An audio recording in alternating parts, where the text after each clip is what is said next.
அஸ்ஸலாமு அலைக்கும் வரஹ்மத்துல்லாஹி தஆலா வபரகாத்துஹு. சில நிர்வாகிகள் இருக்கிறாங்க, மஸ்ஜிதினுடைய நிர்வாகிகள். அவங்க எப்படின்னா, அ மௌத்து வரைக்கும் அவங்களால பள்ளிக்கே வர முடியாது, தொழுகைக்கே வர முடியாது.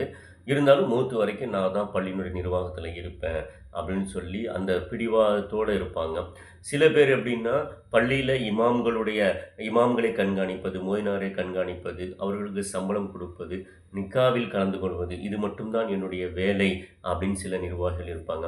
சில நிர்வாகிகள் மௌத்துக்கு கூட போமாட்டாங்க. மஹல்லால நடக்கிற மௌத்துக்கு போமாட்டாங்க. ஆனா விசேஷத்துகளுக்கு போவாங்க.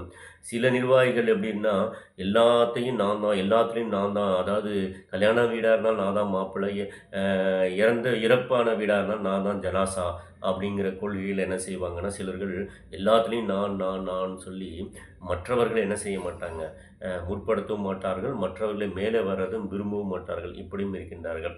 சில மார்க்க அறிஞர்கள் அப்படின்னு சொன்னா, நான் 5 நேரம் தொழ வைப்பேன், மறசா பார்த்துப்பேன். இதோட என்னுடைய வேலை முடிஞ்சிருச்சு அப்படின்னு. சில மார்க்க அறிஞர்கள் வந்து 5 நேரம் மட்டும் தான் தொழ வைப்பேன். மர்சா எப்படி மக்தப் மர்சா எப்படி போனா எனக்கு என்ன? அத பற்றி கவலைப்படுவதே கிடையாது. மக்தப் மர்சாங்கிறது ஒரு அமானிதம். நான் அல்லாஹ்விடத்தில பதில் சொல்ல வேண்டும். என்ன செய்றாங்க அப்படின்னா, பிள்ளைங்க வரல, காலையில பிள்ளைங்க வரல, மத்தியானம் பிள்ளை வரல, சாயந்தரம் பிள்ளைகள் வரவில்லை என்று சொல்லி இதைத்தான் சொல்கின்றார்களே தவிர, அது வருவதற்குண்டான காரணங்களை என்ன செய்வதில்லை. அவர் முயற்சி இப்ப நம்ம பிள்ளைங்களுக்கு படிப்பு வரல, வரல, என்ன செய்வோம்? அப்படியே விட்டுருவோமா? அதுக்கான முயற்சி செய்றோம்ல.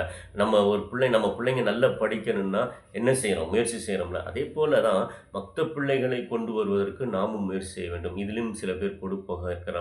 சில பேர் வந்து சமுதாயத்த பத்தி சிந்திக்கிறதே இல்ல. நான் உண்டு, என் வேலை உண்டு, நான் என்னுடைய வேலை மர்சா பார்த்தேனா, தொழ வச்சேனா அப்படின்னு அவங்க என்ன செஞ்சுறாங்க, சமுதாயத்தின் மீது அக்கறையும் கிடையாது. அவர்களுக்காக வந்து எந்த முயற்சிகளும் செய்வதும் கிடையாது. இப்படியும் சுயநலமாகவும் இருந்து கொண்டிருக்கிறார்கள். ஆனால் நாம பார்க்குறோம், கிராமங்கள்ல பார்க்குறோம் எத்தனையோ மார்க்க அறிஞர்கள் குறைஞ்ச சம்பளத்துக்கு என்ன செய்றாங்க, பொது காரியங்கள்ல அதேபோல நிர்வாகிகளும் சரி, மஸ்ஜித் நிர்வாகிகளும் சரி, என்ன செய்றாங்க, பெரும் பெரும் காரியங்களை சாதித்துக் கொண்டிருக்கின்றார்கள். பொதுமக்களுடைய, ஊர் மக்களுடைய தேவைகள் இந்த எஸ்ஐஆர்ல பார்க்குறோம். ஒரு சில மஹல்லாக்கள்ல தான் இதெல்லாம் வந்து இமாம்களும், நிர்வாகிகளும் முன்னின்று சென்றார்கள். பல இடங்கள்ல அத பத்தி அவங்க என்ன செய்யல, அத பத்தி ஒரு பெருசாவே நினைத்துக் கொள்ளவில்லை. எதற்காக சொல்றேன்னா, அந்த மாரி இருக்கக்கூடாது. நிர்வாகிகளா இருக்கட்டும், மார்க்க அறிஞர்களா இருக்கட்டும், இமாம்களா இருக்கட்டும், நமக்கு கொடுக்கப்பட்ட பொறுப்பு என்னன்னு சொன்னா, ஒரு மஹல்லாவினுடைய தேவைகளை நாம் பூர்த்தி செய்வது நம் மீது கடமையா இருக்கிறது. ஏதோ நான் என்னுடைய பணிய மட்டும் செஞ்சுட்டு நான் வீட்ல போய் இருந்துப்பேன், தூங்கிப்பேன். மத்த பத்தி எனக்கு கவலை இல்ல அப்படின்னு சொன்னா, இதற்கெல்லாம் நாம் அல்லாஹ்விடத்தில் பதில் சொல்லியாக வேண்டும். எனவே எப்பொழுதும் உயர்ந்த நல்ல எண்ணங்களோடு, சேவை எண்ணங்களோடு வாழ்வோம். அல்லாஹ் நம் அனைவருக்கும் அருள் புரிவானாக.